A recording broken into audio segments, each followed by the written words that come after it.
मायावी हिरन। एक जंगल का राजा था शेर। वह बहुत ही अच्छा था। उस जंगल के बाकी के जानवरों को बहुत ही प्यार से रखता था। इससे सभी मिलजुल कर रहते थे। एक दिन महाराज शेर जंगल में घूम रहे थे तो एक हिरन उन्हें देख डर के भागने लगी। शेर ने भी हिरन का पीछा किया और पूछा, कौन हो तुम? यहाँ क्यों आई हो? हिरन ने कहा, महाराज शेर, मैं इतने समय तक कहीं और रहती थी। कल ही रास्ता भटक कर यहाँ आई हूँ। मेरा कोई नहीं है, इसीलिए ऐसे डर डर के जी रही हूँ। आपको देखते ही कहीं आपका भोजन न बन जाओ करके भाग रही थी। मुझे कुछ मत करो, मुझे छोड़ दो।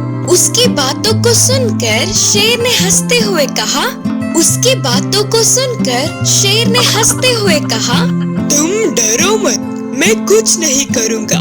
इस जंगल में चाहे वो बड़ा जानवर हो या छोटा, सभी एक समान है। एक दूसरे का शिकार नहीं करते, सभी मिलजुल कर रहते हैं। ऊपर से एक दूसरे की मदद करते हैं। यह बात तुम जानती नहीं हो ना, इसीलिए मुझे देख डर के भाग रही थी। बोलकर बाकी के जानवरों को बुलाकर सबको उस हिरन से परिचय कराया। सारे जानवरों ने उसे उनमें शामिल कर लिया। मैं कितनी भाग्यशाली हूँ, मुझे इतने अच्छे दोस्त मिले। मैं बहुत खुश हूँ। मुझे दुख ही नहीं है कि मेरे अपने मुझसे दूर हो गए। सोचते हुए हिरन बहुत खुश हुई। उस दिन से बाकी के जानवरों के साथ मजे से रहने लगी। ऐसे कुछ दिन बीत गए। एक दिन रात में एक खरगोश गायब हो गई। उसके लिए बाकी के जानवर कितना ढूंढने पर भी वो कहीं नहीं मिली। शेर ने पूछा, खरगोश गई तो कहाँ गई? वही समझ नहीं आ रहा है। तुम सभी परेशान ना हो, कोई छोटा सा काम होगा तो वो बाजू के जंगल में गई होगी, आ जाएगी। तुम सभी आराम से अपने अपने काम देख लो। तब से हर रोज रात में एक एक जानवर गायब होने लगा। मुर्गियाँ गायब हो रही थी। बकरी, बैल, हाथी को उठाकर ले जाने वाला भूत।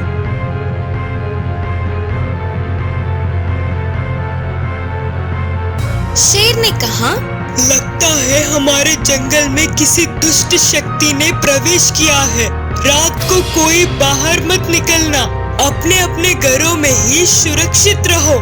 बोलते हुए शेर ने चेतावनी दी। फिर भी होशियार बंदर ने पूरी रात जगकर वो कौन है उसे पकड़ने के लिए पेड़ पे बैठकर पहरा दे रही थी। कुछ देर बाद उस जंगल में नई आई हुई हिरन अकेले घूमती हुई दिखी। बंदर धीरे से उसका पीछा करने लगी। उस हिरन ने एक लोमड़ी को बहलाकर नदी के पास की उसकी जगह पर बुलवा लिया। फिर वो भूत के रूप में बदलकर वह उसे निगल गई। ये सब पेड़ के पीछे से देखने वाली बंदर चौंक गई। अच्छा, तो ये सब तुम्हारा काम है? बोलकर बंदर तेजी से जाकर पूरी बात महाराज शेर को बताया। तो शेर ने कहा, अच्छा, तो हमारे दोस्तों को गायब करने वाली वो मायावी हिरन है। उससे एक अच्छा सा पाठ पढ़ाना ही होगा, लेकिन उसके लिए हमारा बल काफी नहीं होगा। सभी जाकर वन देवी की प्रार्थना करेंगे, चलो। बोलकर शेर ने निर्णय किया। अगले दिन सुबह ही जाकर अपने कष्टों को वन देवी से कहा। वन देवी ने अपनी शक्ति के रूप में शेर के शरीर में प्रवेश किया। उस दिन रात में फिर से भोजन के लिए हिरन ने शिकार करना शुरू कर दिया। उसे अकेला शेर दिखने पर ला ला ला ला ला ला ला ला, अरे वाह, इतना सारा भोजन सोचकर उस पर कूद पड़ी। तो दुगनी शक्ति वाले शेर ने अपने पंजे से उस मायावी हिरन को मार दिया। उसके बाद से जंगल के सभी जानवर खुशी खुशी जीने लगे। इस कहानी से हमें यह सीख मिलता है कि दिव्य शक्ति के सामने दुष्ट शक्ति को तो हारना ही होता है। गिलहरी और बंदर की कहानी। एक जंगल में एक बंदर और गिलहरी मिलजुल कर रहते थे। वे हमेशा खेलते हुए खुशी से रहते थे। बंदर ढाली पकड़कर एक पेड़ से दूसरे पेड़ पर उछल रहा था तो गिलहरी उसका पूंछ पकड़कर हंसते हुए मजे लेती थी। गिलहरी पेड़ पर बहुत ऊपर तक जाकर फल तोड़कर नीचे फेंकती थी। उतनी ऊपर तो बंदर भी नहीं पहुंच पाता था। ऐसे बंदर खुश होकर वह मीठे मीठे फलों को खाता था। एक दिन बंदर को गिलहरी एक पत्थर पर बैठकर रोती हुई दिखी। कितने हंसाने की कोशिश करने के बावजूद वह नहीं हंस रही थी। तभी बंदर ने उसे अपने गोद में बिठाकर पूछा, अरे गिलहरी, क्या हुआ तुम्हें? हमेशा हंसते हुए खुश रहने वाली तुम आज क्या हुआ? कितनी चुप हो गई है? फिर वह गिलहरी ने आसमान में एक कौवे को देखता हुआ कहा, बंदर मामा, वो कौवा आज मुझे देखकर तुम कितना भी उछल लो, तुम्हें रहना तो जमीन पर ही है और पेड़ पर ही है। मेरी तरह आसमान में एक बार भी उड़ सकती हो क्या? बोलकर चिढ़ाया, मुझे भी ऐसे एक बार आसमान में उड़ना है। बोलते हुए फिर से दुखी हुई। उस पर बंदर ने हंसते हुए कहा, बस इतने से बार के लिए तुम इतने दुखी हो? मैं कभी कभार बाजू के गांव में जाता हूँ ना, वहाँ के बच्चे पतंगों को कागज से बनाकर उसको रस्सी से बांधकर हवा में उड़ाते हुए खेलते हैं। उस पतंग से तुम्हें बांधकर उड़ाया तो उस कौवे से क्या, हंस से क्या, चील से भी ऊपर जा सकती हो। तुम यहीं पर यह अमृत खाओ। मैं जाकर किसी भी तरह एक पतंग हासिल करके 1 घंटे में पहुंचता हूँ। बोलकर बंदर गाँव गया। उधर एक घर के बाहर पलंग पे रखी हुई एक बड़ी पतंग को और रस्सी को उठा लाया। गिलहरी को सावधानी से पकड़ के रस्सी से बांधकर कहा, हवा से आसमान में पतंग यहाँ वहाँ ऊपर नीचे इधर उधर उड़ता रहता है। तुम बिल्कुल भी डरना नहीं और अचानक रस्सी छूट जाए तो इसी जंगल में वो किसी पेड़ पर ही गिरता है। तभी मैं आकर पेड़ों पर खोदते हुए तुम्हारे पास आऊंगा। बोलकर बंदर ने डर को दूर करके पतंग को हवा में उड़ाया। गिलहरी ठीक है बोलकर ऐसे ही खुश होकर हवा में उड़ते हुए कौवे को देखकर बोलकर चिढ़ाने लगी। बुद्धिमान विकास। एक गांव में अनुषा और विजय नाम के दोनों पति पत्नी थे। वे दोनों ने अच्छे से पढ़ा। उनके विकास और निकास नाम के दोनों बेटे थे। विकास 8 साल का था तो निकास 3 साल का था। उन दोनों में विकास बुद्धिमान था। वह अपनी माँ की हर बात को अच्छे से सुनकर उसका गहरा विचार करके सवाल पूछता हुआ अपने डाउट्स को क्लियर करता था। ऐसे विकास जितना बुद्धिमान था उतना ही शैतान भी था। अपने छोटे भाई निकास को हमेशा रुलाता था। एक दिन विकास स्कूल से वापस आकर बोला, माँ, मुझे पैसे दो ना, मैं कुछ खरीदूंगा। तब उसकी माँ ने विकास को 10 रुपए देकर कहा, ये लो 10 रुपए, छोटू और तू शॉप जाके कुछ खरीद लो। फिर दोनों भाई शॉप जाते हैं। आंटी, मेरे छोटे भाई के लिए एक चिक्की और मेरे लिए एक बिस्किट पैकेट दो। तब शॉप आंटी ने विकास के मांगी हुई सारी चीजें देखकर हाथ में 4 रुपए दिए। अरे, और 4 रुपए बच गए, मैं इनसे और क्या खरीदूं? आंटी, इन 4 रुपयों से 2 मिठाई दे दो करके बोलकर उन्हें लेकर बाहर आके, छोटू, तू ना चिक्की खा। ठीक है भैया, बोलकर निकास उस चिक्की को धीमे धीमे चाटते हुए थोड़ा थोड़ा चबाकर खा रहा था। ये सब उनकी माँ घर से देख रही थी। ऐसे निकास की चिक्की कितनी देर खाने पर भी खत्म ही नहीं होती। इतने में विकास बिस्किट पैकेट के सारे बिस्किट्स खा लेता और मिठाई भी एक खाकर बस दूसरा खाने ही वाला था। ये क्या विकास, अपने छोटे भाई को 1 रुपया दिलाकर तूने सारे रुपए खरीद लिए? ये गलत बात है ना? माँ, छोटू को ब्लड नहीं है करके डॉक्टर ने कहा था ना, और चिक्की खाने से तो ब्लड आता है, इसीलिए छोटू को मैंने चिक्की दिलाया।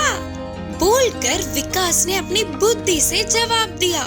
विकास के इस जवाब से उसकी माँ को पहले गुस्सा आने पर भी मन में विकास को पाठ पढ़ाना ही होगा करके निर्णय किया।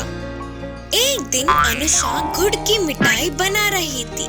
तब उस स्वादिष्ट खुशबू को पहचानने वाले विकास और निकास, माँ मुझे दो, मुझे दो, माँ मुझे दो मिठाई, माँ मुझे दो मिठाई। रुको रुको, गरम है, हॉल में जाकर बैठो, मैं प्लेट में डालकर लाती हूँ। चलो रे छोटू, हम जाकर बैठते हैं, माँ ले आएंगी ना हमारे लिए, करके बोलकर अपने छोटे भाई को लेकर हॉल में बैठे इंतजार कर रहे थे। थोड़ी देर बाद उनकी माँ दोनों प्लेटों में मिठाइयाँ रखकर लाई। तो विकास अपने आप को रोक न पाते हुए विकास अपने प्लेट को लेकर देखा तो उसके प्लेट में बस एक ही मिठाई थी। वही उसके छोटू का प्लेट मिठाइयों से भरा था। माँ! यह देख विकास गुस्से से अपनी माँ से कहा, क्या हुआ मेरे बच्चे? फिर विकास ने गुस्से से कहा, माँ क्यों आपने छोटू को इतने सारे मिठाई दिए और मुझे बस एक ही दिया?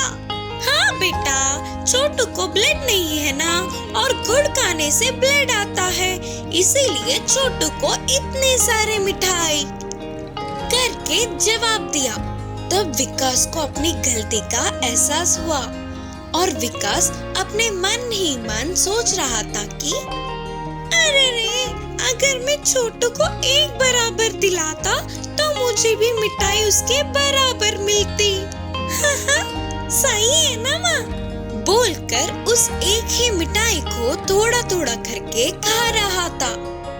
इस कहानी की सीख है कि हम अपने सामने वालों को एक बराबर समझेंगे तो हमें भी बराबर का हक मिलेगा। चालाक लोमड़ी की कहानी। एक जंगल में एक हिरन रहती थी। एक दिन नदी में पानी पीने जा रहे हिरन को बेहोश पड़ा हुआ लोमड़ी दिखी।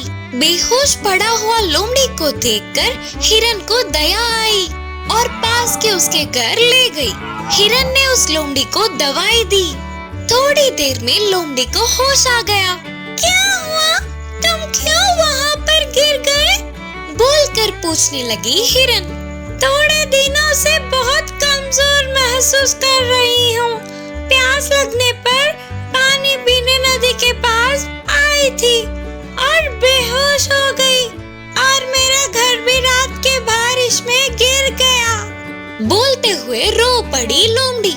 हिरन को उसे देख बहुत दया आई और उसने कहा, कोई नहीं, दुखी मत हो, हम दोनों दोस्त हैं ना।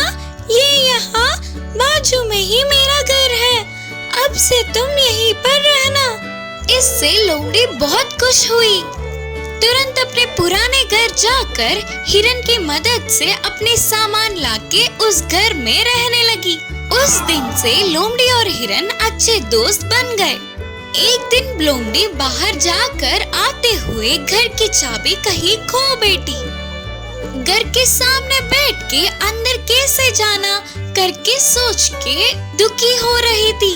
तभी वहाँ हिरन आकर पूछी, क्या हुआ, क्यों ऐसे दुखी हो?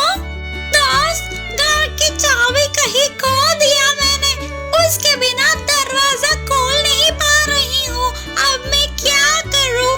बोलते हुए रोना शुरू कर दिया। तभी हिरन अपने घर जाकर एक चाबी लाकर दिया। कोई बात नहीं, ये चाबी लो, अब से तुम यही इस्तेमाल करना करके बोली। वो लोमड़ी के घर की दूसरी चाबी थी। पर ये बात उस चालाक लोमड़ी को नहीं पता था। वो चाबी हिरन के घर का ही है करके सोच रही थी।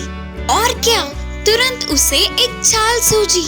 हिरन के बाहर जाने पर चाबी की मदद से उसके घर के सभी सामान को चोरी करके वहाँ से भागने का सोच लिया और वह उस मौके का इंतजार कर रही थी। एक दिन हिरन और लोमड़ी दोनों मिलकर सैर करने चल पड़े।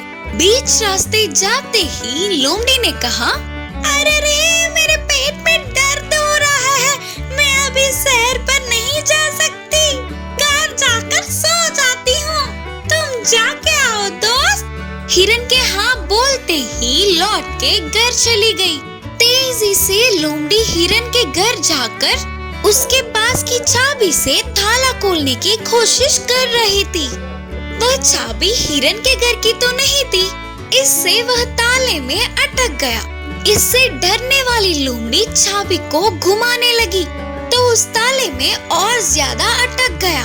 तो बस लोमड़ी को और ज्यादा डर लगने लगा। हिरन को पता चला तो उससे नफरत करेगी करके सोचकर अपना पूरा सामान वही छोड़कर वहाँ से भाग गई। इस कहानी की नीति है कि दया के काबिल होने वालों का ही मदद करना चाहिए।